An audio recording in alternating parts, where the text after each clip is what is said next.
economy is prerequisite.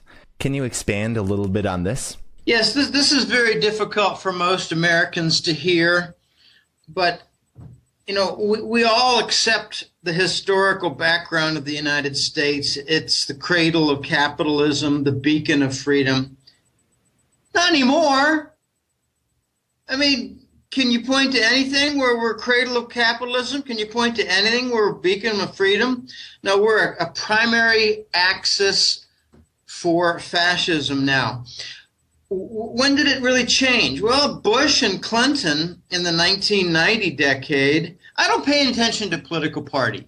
I pay attention to association with the bankers and the military-industrial complex. The rest is distraction and noise. In the 1990 decade, Clinton and Bush changed everything. They stole Fort Knox.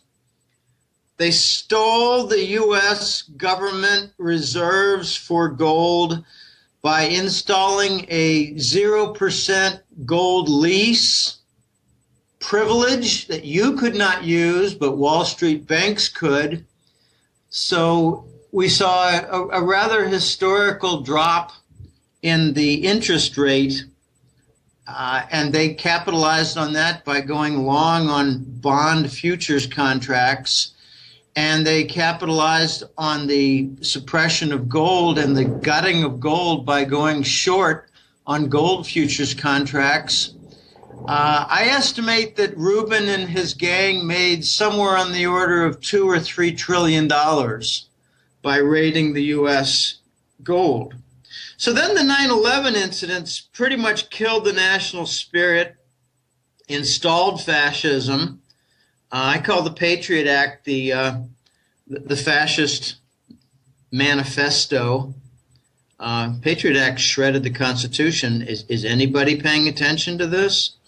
The banker cabal wishes to install across the Western world a totalitarian state.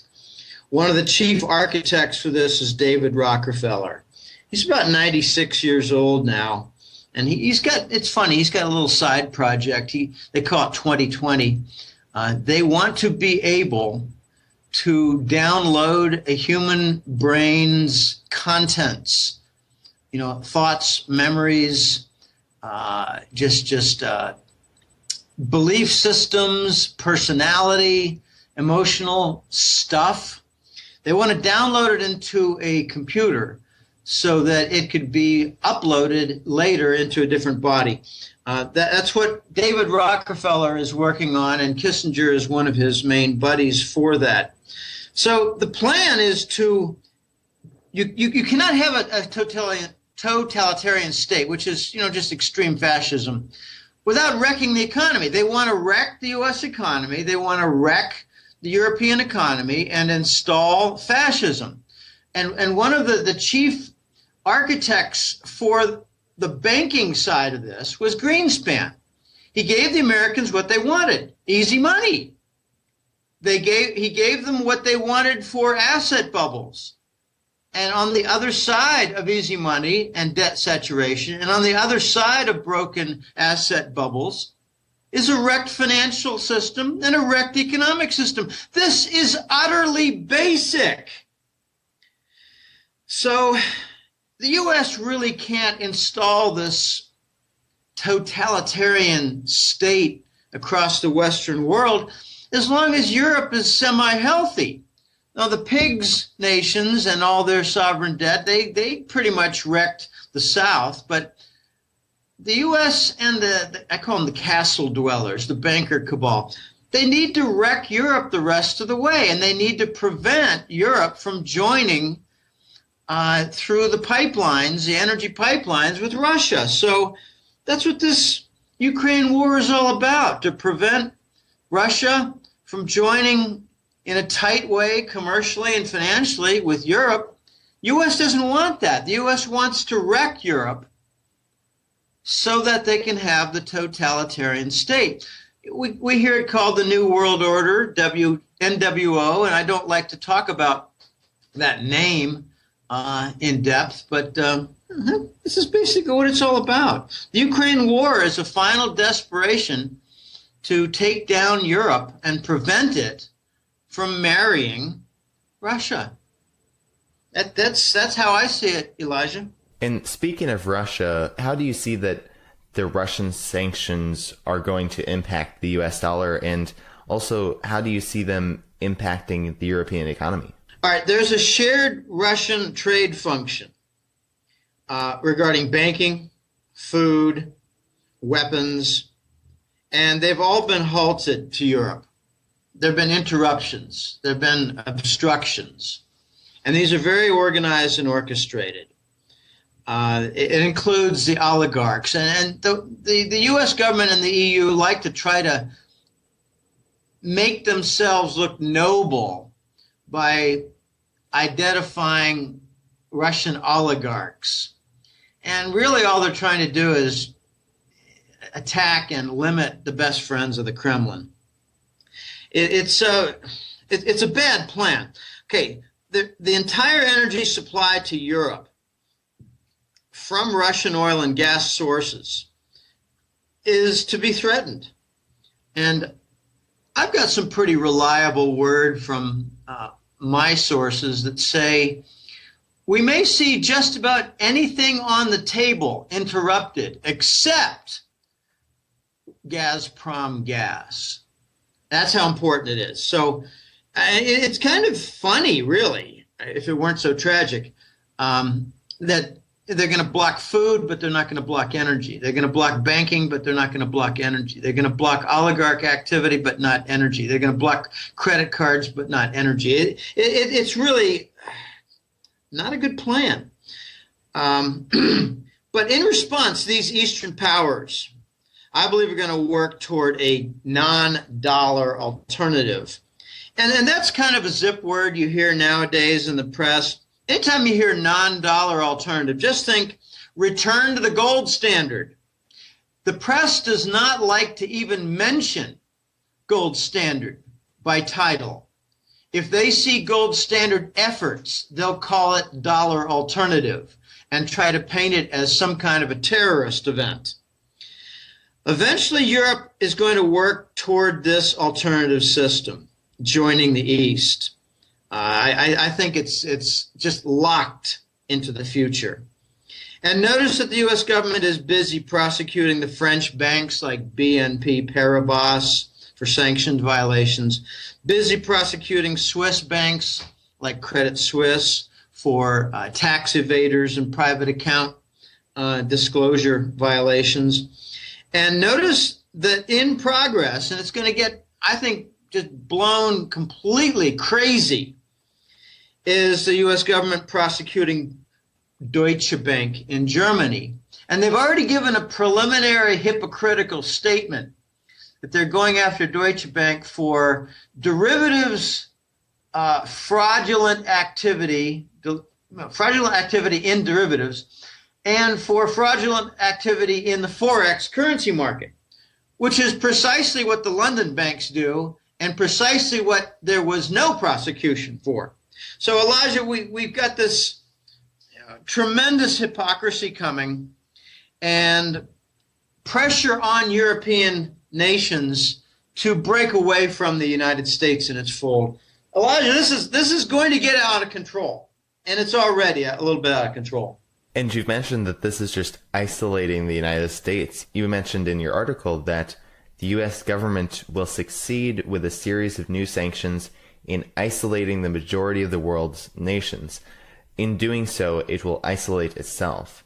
So can you expand a little bit on how you see this happening? Well, yeah, imagine that you're in a fraternity and you've got 25 young men, and one guy says to 8 fellows, I don't want to eat with you. I don't want to go out partying with you. I don't want to drink with you. I don't want to go to football games with you.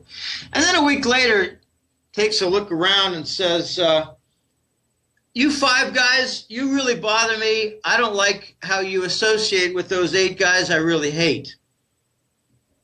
Okay, and then later, you've got, a few more, and they're kind of quiet types, wallflowers, and you just kind of leave them alone. And before you know it, You only got 2 friends out of 25 because you've isolated yourself from 22 of them. What have you succeeded in doing? You've isolated yourself from the whole fraternity.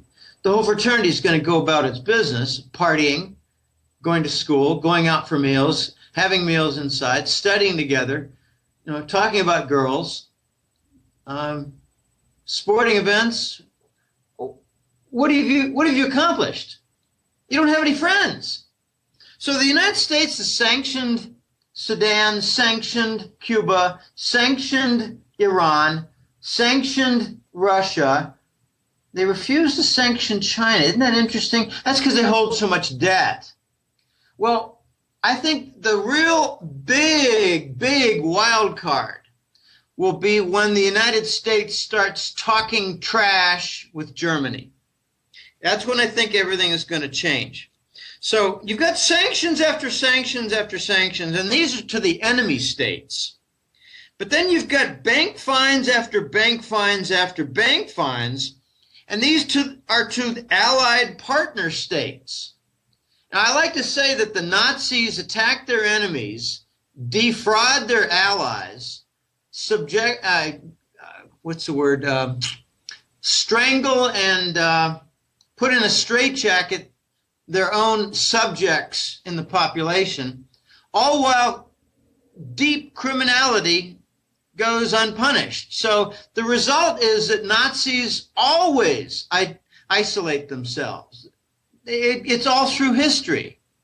And the American people don't like to think of themselves as being led by Nazis. But that's what they are.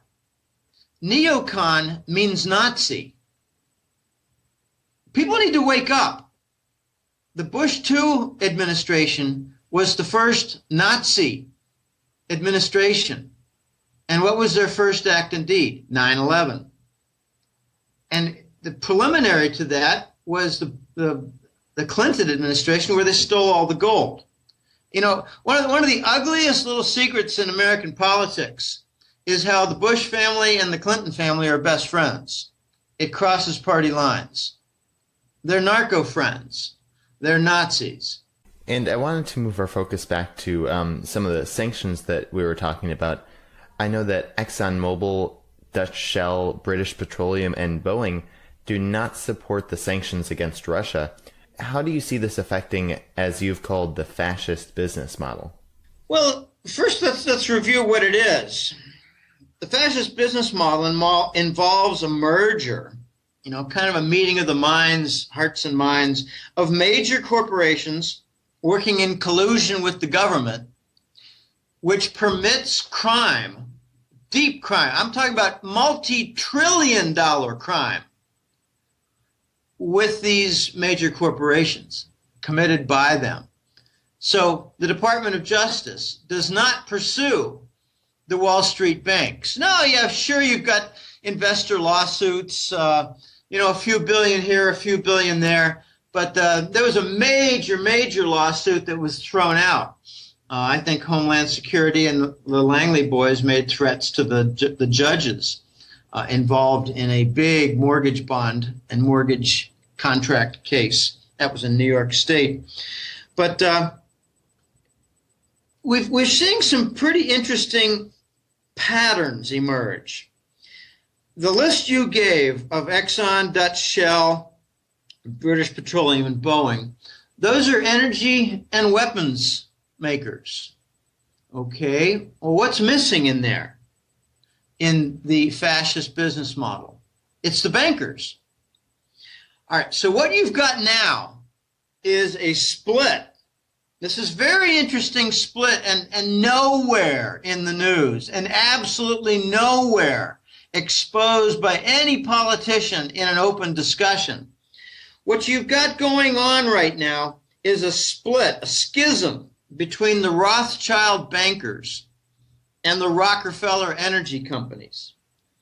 And I'd like to point out what the two big violations were by Putin that justified their attack on Russia in the last few months. And this has been planned for a while.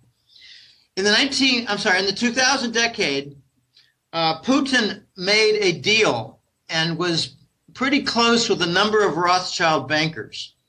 For instance, a few of them were involved in investing some of the Kremlin reserves, their Forex reserves. They had at one time $160 billion worth of treasury bonds. They've been whittling it down. All right, Putin told the Rothschild bankers, get the hell out of my country. Putin also did something that pissed off the Americans directly by interfering with heroin trade routes coming from Afghanistan. Now, Americans really need to wake up. The Afghan war was to capture the heroin prize, where 80% of the global heroin was produced. And since the United States has been in there since 2003, the heroin production has gone up 13-fold. And just to make fools of the American people, the politicians in the U.S. government are saying we need to redouble our efforts. We need more funding to fight the Taliban so we can bring this under control. Well, gee, they've got 18 of the 20 Taliban commanders and chiefs in control in the U.S. fold. Why has production gone up 13-fold? It's because it's a resounding success story. Putin got in the way of trade routes, distribution routes, like into Eastern Europe. If we've got a case where some energy companies and a major weapon manufacturer, Boeing, are not towing the line within the fascist crowd for their business model, then I think we've got a deep division in that fascist alliance. I think the bankers and the energy companies are in a big split. Exxon is continuing with the Black Sea offshore oil production. Exxon is continuing with the Arctic exploration with Russia. Exxon is continuing with the Siberian exploration with Russia. British Petroleum and Dutch Shell have basically said, these sanctions don't apply to us. Why? Because there's a schism and they're bigger than Obama or their equal. Obama is just a figurehead. It's really quite sad, especially the death of Joan Rivers after she outed Obama and his sexual preferences. I remember 2 months ago, I had a conversation with a couple clients and colleagues, and I said, I give it 50-50 that Joan Rivers is dead in a couple months. I don't know how it'll happen. I don't care how it'll happen. Probably something minor, medical, and before you know it, she's gone. Okay, so these Nazi bankers, Elijah, are on the extreme defensive. There's a schism going on between the bankers and the energy firms. And keep in mind, most of them are Satanists on both sides, the bankers and the energy firms. They're Satanists. And you also mentioned that Germany is not going along with fascism either. So how and why do you see that Germany is not going along with the move towards fascism? Germany's always been protective of their economy and their industry and their labor force. They tend not to betray them. They tend not to wreck them. The United States wrecks everything in its land. The leaders. Outsourcing was a betrayal of the labor force. Outsourcing was a forfeiting of industry to Asia. Outsourcing brought in the new trend of asset bubble dependence, stock market, housing, that ended badly in the United States. Outsourcing resulted in insolvent banks that brought about the 1990 decade of the derivatives for the banking system. There's a deep division in Germany between the bankers and politicians. The politicians are basically run by the bankers, just like in the United States. In the United States, Rockefeller and the Wall Street cabal, they run the White House. They let them know exactly what they're going to do and how the press will paint it. Okay, so the division in Germany is between the bankers and the commercial chiefs. Okay, you've got 3,000 or more German companies doing business in Russia. Are they all going to stop? I don't think so. Merkel's playing a very difficult game. I think she's playing to the bankers, giving the U.S. lip service, and making empty promises to the U.S. and NATO warmongers. There was an event a month ago. I think it was in early August, mid-August. The Germans announced that they were not going to supply fighter aircraft to the NATO forces in Ukraine. And I thought, whoa, that's a split. That doesn't sound like a normal event in an alliance. So, Merkel also did something in the Wales NATO summit just a few days ago. She actually made a strong statement with other nations standing behind her that certain treaty elements would not be honored anymore. And the U.S. press just totally ignored it. European press didn't ignore it. A couple of sources of mine didn't ignore it, because what it meant was Merkel was telling the Americans and British that certain planks holding the gut of all of the NATO treaty together didn't apply anymore. Now, what does that mean? To me, it means that NATO is pretty much dead. I got word 2 weeks ago from my excellent source, The Voice, who's got tremendous contacts throughout Europe and Asia, but he's European. So he's got a lot of contacts from his, first 30 years of life on planet Earth. The Germans, the Swiss, and the French, and the Dutch. He's got a lot of contacts, Austrians. And what he told me was that there were special forces type professional troops from Germany, France, Holland, and England who were fighting against the Kiev regime in Ukraine. They call it something like the Ukraine freedom movement, or I don't know, liberation. I hate the word liberation. Liberate from what? From usage of a bra? I mean, what is liberation? Okay, I don't wear underwear anymore. I'm liberated. Okay, great. You're running around commando style. Okay, but these German, French, Dutch, and British special troops, it's not even clear they're being paid. They're working and fighting against the NATO troops in Ukraine. They're fighting against the Kiev regime in Ukraine. If NATO were healthy, this would not happen. I've also heard from a different source that Germany has already decided and committed toward working with Russia and China on a gold trade standard.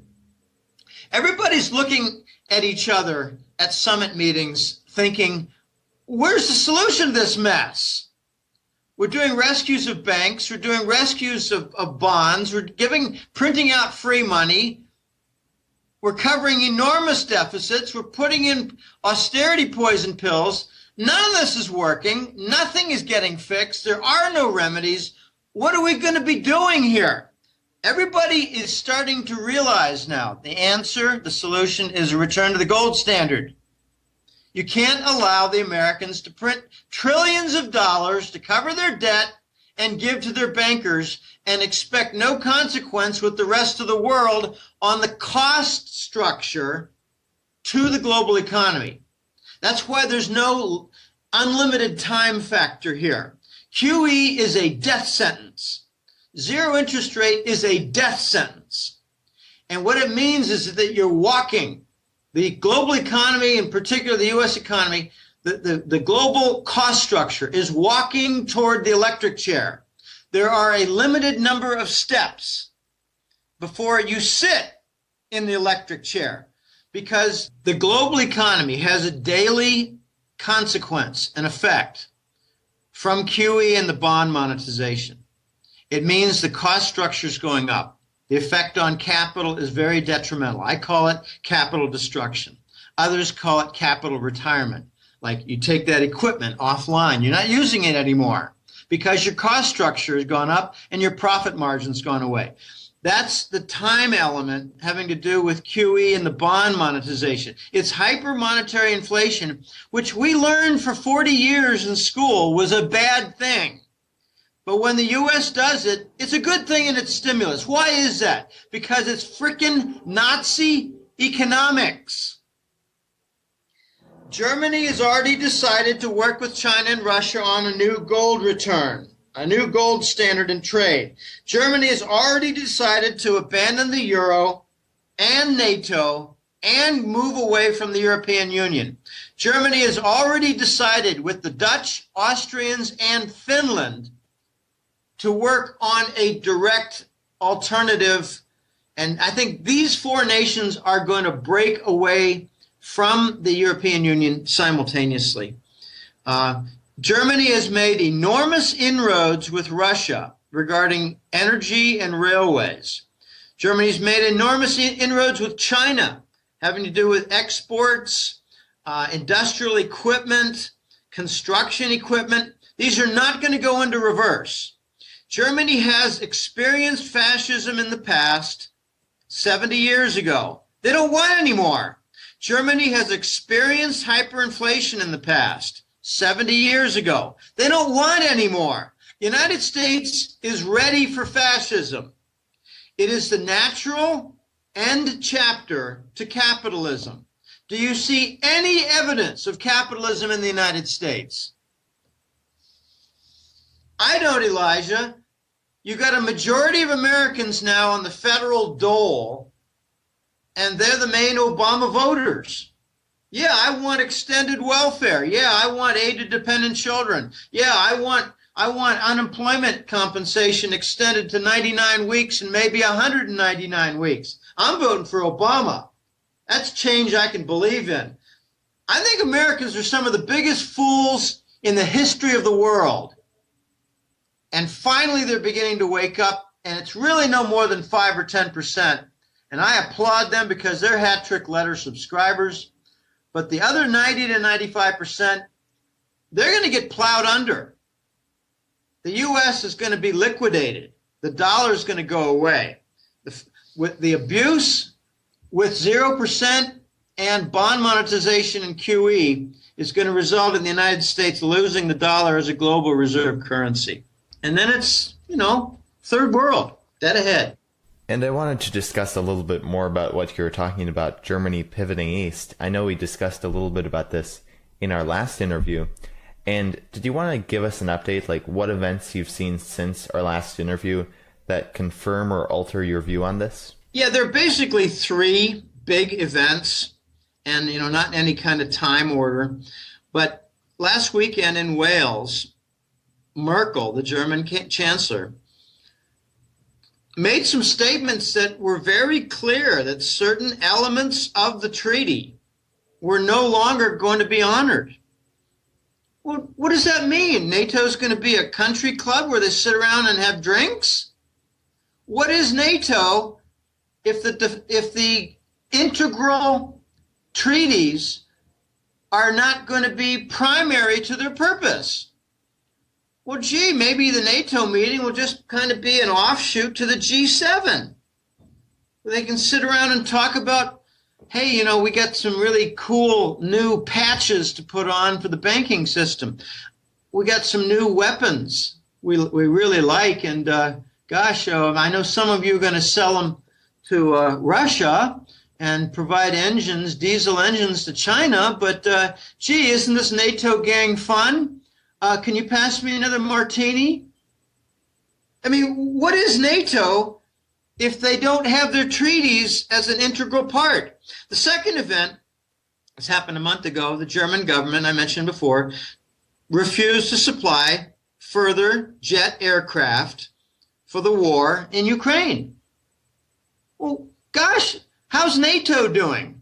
What is NATO if Germany says we're not going to supply fighter aircraft? All right, well, maybe the Italians will. It's a joke. We got NATO undermined.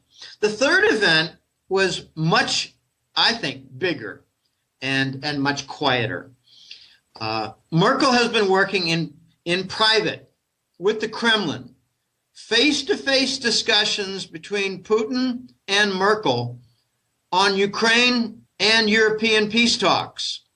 And the gut of the discussion is Crimea is annexed by Russia, and I think perhaps eastern Ukraine, but let's just focus on Crimea. Crimea is taken by Russia, and Gazprom is assured no interruption of energy supply to Europe.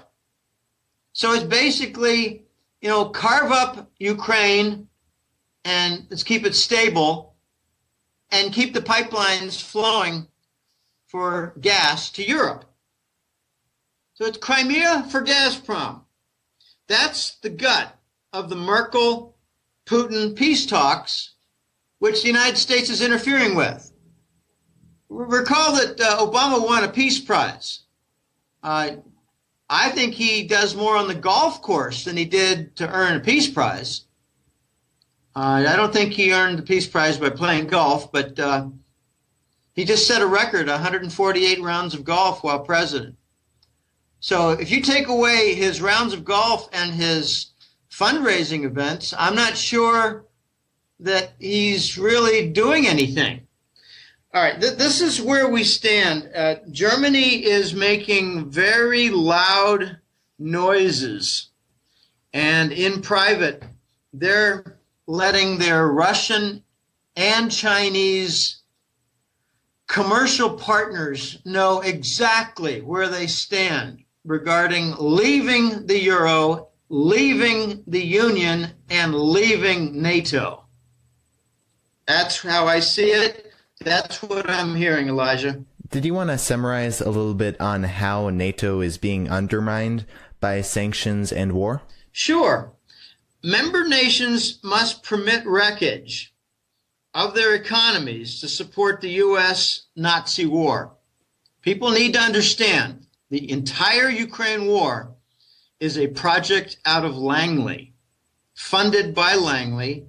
And the news was given away several months ago. The United States, through Langley, invested $5 billion to have a regime change, also called a coup d'etat. So if member nations must permit wreckage of their economies, then you're going to see pressure to break away from NATO.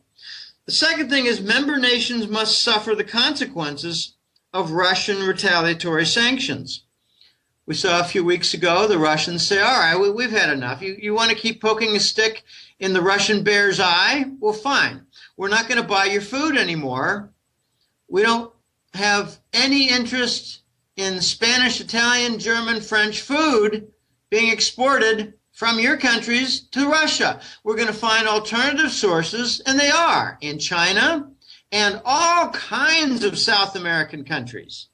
So, at the World Cup in Brazil in July, I think arrangements were being made for agricultural export to Russia. So these member nations are going to have damage to their farms, their big agribusinesses. And I think you're going to start seeing in the next 6 months the Chinese buying up giant European agribusinesses, farming businesses. The third thing is member nations will be forced to deal with repercussions from their indigenous population.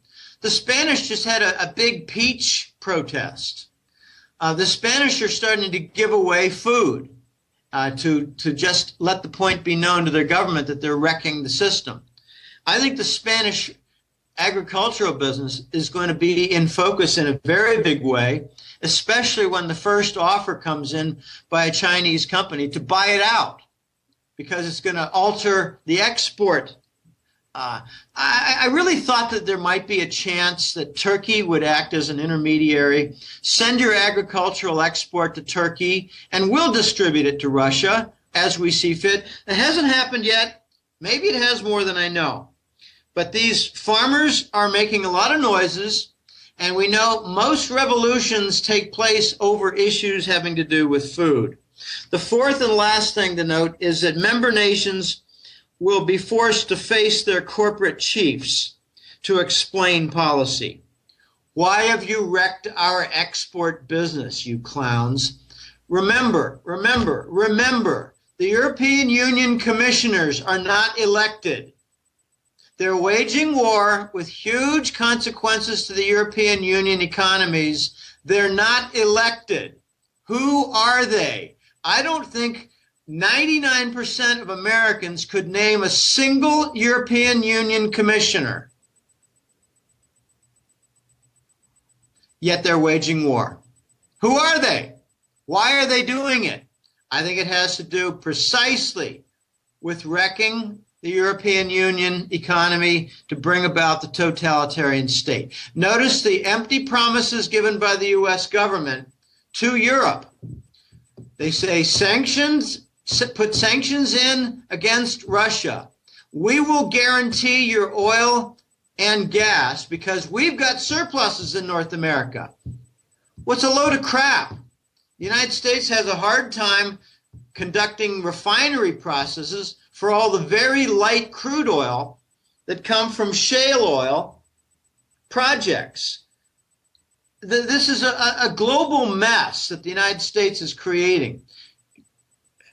This is not going to end well. This is not going to result in any kind of recovery. I talk to smart people with economics backgrounds and degrees, and I hear the same nonsense, vapid crap over and over again. The U.S. always comes out of it. Not this time, because of outsourcing and because of the 1999 most favored nation status given to China, where we reindustrialized China and gutted our industries and therefore gave away our legitimate core of income.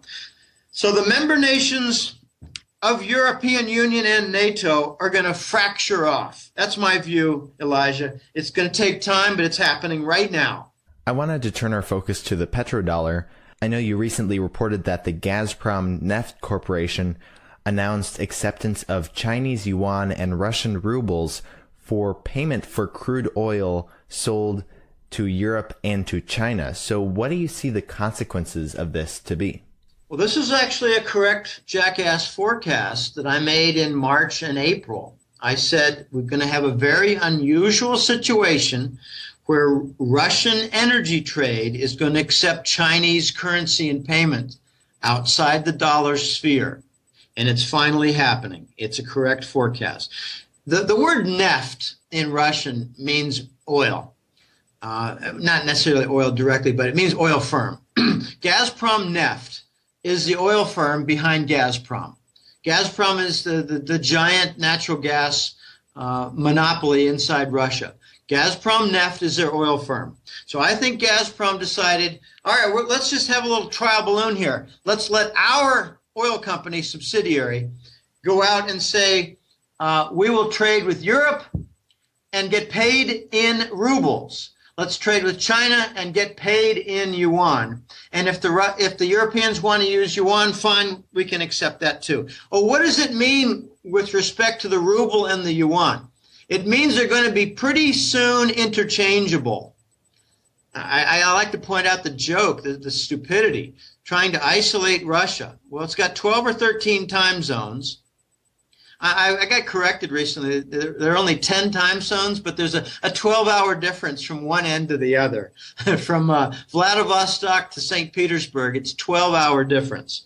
All right, so you can't isolate a country that big, nor can you isolate a country that has so many connections now with China.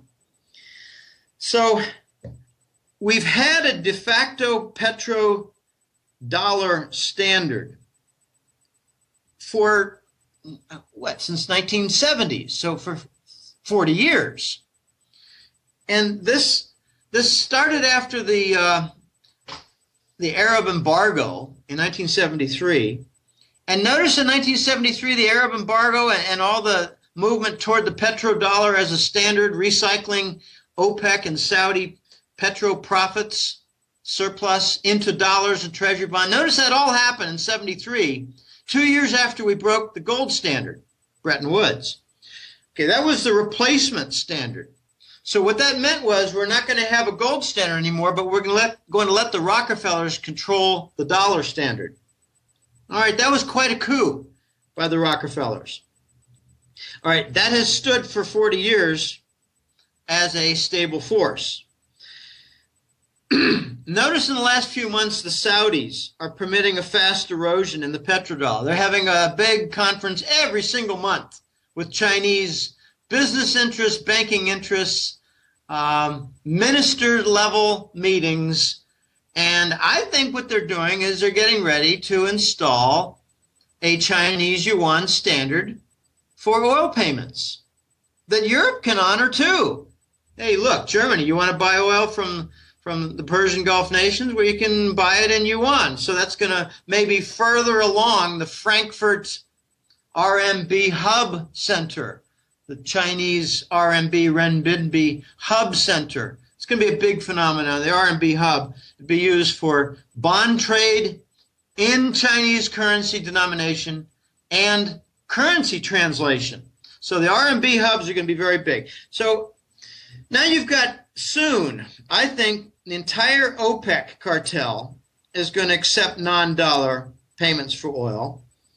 And then all the Persian Gulf, they're going to do the same while they're working closely with Russian energy firms. Just take a look at Gazprom connections in Qatar. So if Europe buys Russian oil and gas without dollar usage, then the big double whammy is if that happens with the Persian Gulf doing the same thing. Then you'd have the Saudis and the Russians, number one and number two. The Russians are number one, by the way, in oil production. The Saudis and Russians not accepting oil, well, gee, that means the petro standard is gone for the dollar. The petrodollar standard is not in use anymore. Well, what's the consequence of that? You know, I talked to a lot of Americans, and I haven't met a single one that understands that when you pay for oil in dollars, you keep treasury bonds in your banking system as core reserves. And when you stop paying dollars for oil, you stop using the treasury bonds in your banking system. They're connected. So the dollar is going to lose its global reserve status as the core asset in Western banking system. This is the consequence. The European banks are going to start to diversify away from the treasury bond and the dollar. The European banks will no longer require treasury bonds in their banking system because they don't need them to buy oil. I mean, Americans are some of the worst economists in the history of the world. We need to re-educate ourselves on what money is, what capital is, and how war destroys economies. We need to relearn this. Watch London walk a fine line because they are trying desperately to create a Chinese RMB hub. Again, for bond trade in the Chinese currency and currency translation like for the yuan. The Chinese yuan, I think, is going to serve as a caretaker function, Elijah, for a return to the gold trade standard. And eventually you're going to see things like a gold trade note, a short-term letter of credit type note. I think it's going to be interchangeable with the Chinese yuan later. So a lot of things are happening. A lot of things are undermining NATO and the dollar.